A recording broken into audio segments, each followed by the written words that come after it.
سب سے پہلے تمام ساتھیوں کو میری طرف سے السلام و آداب۔ آج کا ہمارا موضوع بحث اردو زبان کا پنجاب میں پیدا ہونے کا نظریہ ہے، جو محمود شہرانی کا نظریہ ہے۔ جیسا کہ ہم سب جانتے ہیں کہ سب سے پہلے جو مسلمان تھے وہ 711 عیسوی میں محمد بن قاسم کی زیر نگرانی میں ہندوستان میں آئے تھے، لیکن دوسری مرتبہ جو مسلمان تھے وہ 975 عیسوی کے آخر میں غزنی کے بادشاہ امیر سبکتگین کی سربراہی میں در خیبر سے ہو کر پنجاب میں داخل ہوئے۔ امیر سبکتگین غزنی کے بادشاہ امیر البتگین کا بیٹا تھا۔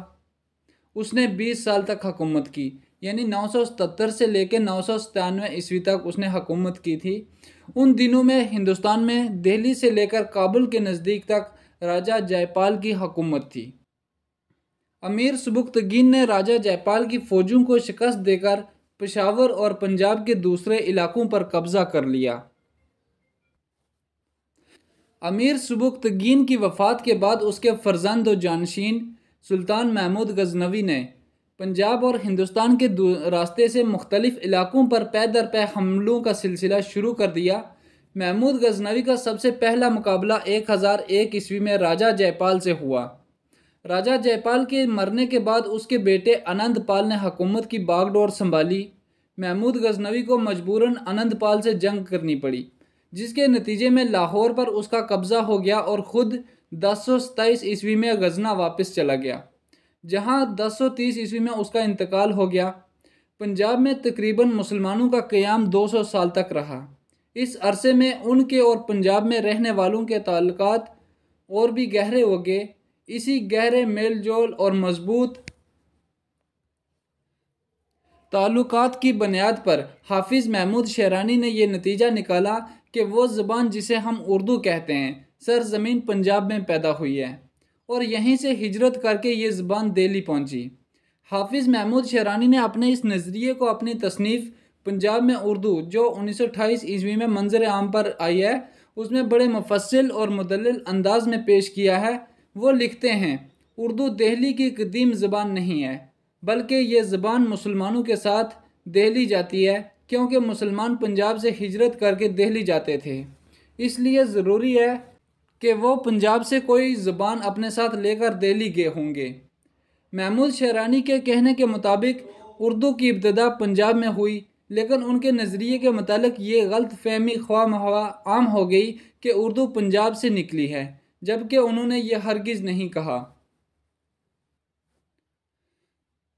پروفیسر محمود خان شہرانی کی کتاب پنجاب میں اردو زبان کے آغاز کے سلسلے میں ایک اہم کڑی کی حیثیت رکھتی ہے۔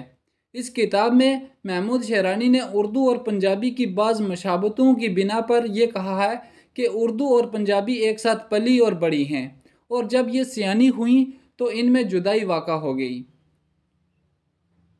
محمود شہرانی کے نظریے کے مطابق 250 سال تک مسلمان پنجاب میں قابض رہے، تو اس دوران مسلمان علماء اور مبلغین کی تبلیغ سے ہندوستانیوں کی ایک بڑی تعداد اسلام قبول کر چکی تھی، اور یہ ظاہر ہے کہ ہندوستانی مسلمان پرانی پنجابی بولتے تھے، لیکن مذہبی اور تہذیبی تعلق کی وجہ سے وہ فارسی بولنے والوں سے گہرے ربط کرنے پر مجبور تھے۔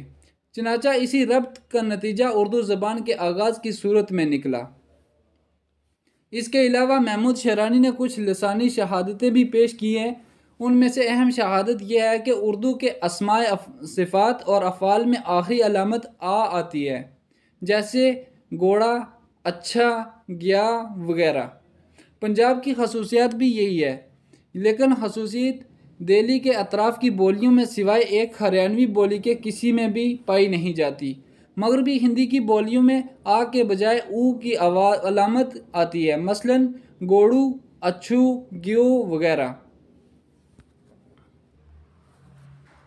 پروفیسر مسعود حسن خان نے اپنی تصنیف مقدمہ تاریخ زبان اردو میں محمود شہرانی کے نظریے کی بڑی خوبی کے ساتھ تنقید کی ہے، اور بہت سی مثالوں اور دلیلوں سے یہ ثابت کیا ہے کہ قدیم اردو اور دکنی اردو کی جو خصوصیات محمود شہرانی نے پنجاب سے منسوب کی ہیں، وہ دہلی اور اس کے گرد و نواح کی بولیوں میں بالخصوص ہریانوی میں بھی پائی جاتی ہیں۔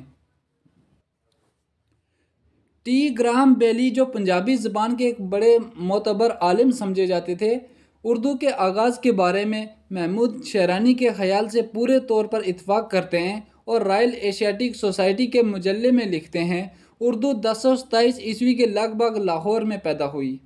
قدیم پنجابی اس کی ماں ہے اور قدیم کھڑی بولی اس کی سوتیلی ماں ہے۔ برج بھاشا سے براہ راست اس کا کوئی تعلق نہیں ہے۔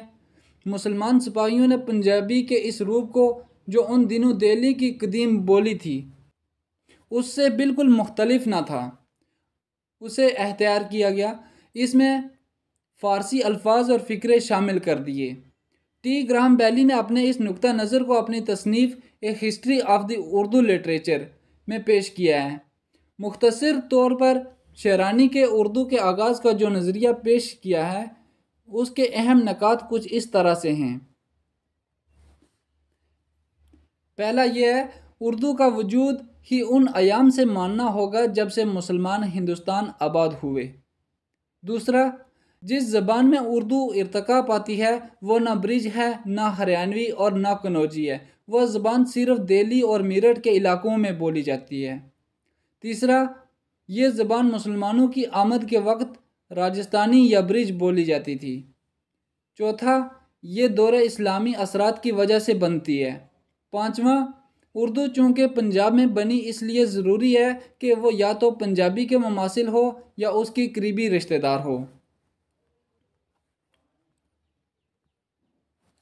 پروفیسر محمود شیرانی نے اردو اور پنجابی میں درج ذیل مشترکہ خصوصیات بیان کی ہیں کہ مصدر کا قاعدہ دونوں زبانوں میں ایک ہے، تذکیر و تانیث کے قواعد دونوں زبان میں ایک ہیں، اکثر الفاظ جو الف پر ختم ہوتے ہیں تانیث کی حالت میں وہ یا پر ختم ہوتے ہیں۔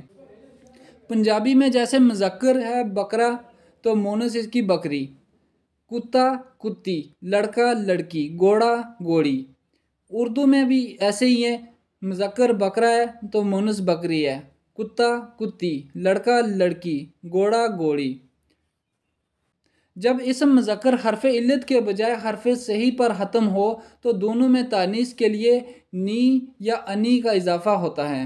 مثال واضح ہے، پنجابی میں اونٹ، اسی کا مونس ہے اونٹنی، راجا رانی۔ اردو میں اونٹ اونٹنی، راجا رانی۔ لیکن اگر مذکر یا حرف علت پر ختم ہو تو مونس میں یا کو نون کے ساتھ بدل دیا جاتا ہے، جیسے پنجابی میں دوبی، اس کا مونس جو ہے وہ دوبن ہے، درزی درزن۔ اردو میں بھی ایسے ہی ہے، دوبی دوبن، درزی درزن۔ اردو اور پنجابی کے اس حرفی و نحوی تجزیے سے معلوم ہوتا ہے کہ دونوں زبانوں کے نحوی ڈھانچے میں کوئی فرق نہیں، کیونکہ رشتے کے لحاظ سے ہم انہیں سکی بہن کہہ سکتے ہیں، اور یہ بالکل درست ہے کہ اردو اور پنجابی جو ہیں یہ دونوں سکی بہنیں، ماں بیٹی نہیں ہیں۔